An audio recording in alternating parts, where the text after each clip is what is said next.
Skënderbeu ngriti në kruj flamurin e Shqipërisë. Këtë flamur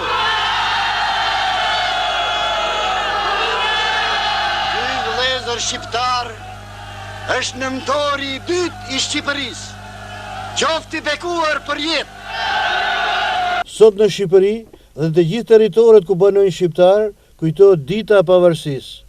Dita kur Shqipëria u veçpall e pavarur në Vlorë me 28 nëntor të vitit 1912 nga Ismail Qemali.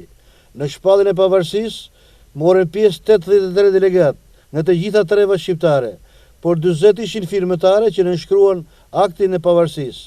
Në këtë 113 vjetor, festohet kudo ku ka shqiptar duke qenë të bashkuar me mendje zemër rreth flamurit tonë kombëtar. Data 28 është e veçantë për shqiptarët, duke qenë se në këtë datë, në 2 vite të ndryshme, ka ndodhur 2 ngjarje historike për Shqipërinë. Me 28 nëntor 1943, heroi kombëtar Gjergj Kastrioti Skënderbeu çliroi krujen nga pushtimi osman dhe ngriti flamurin mbi kalan e saj.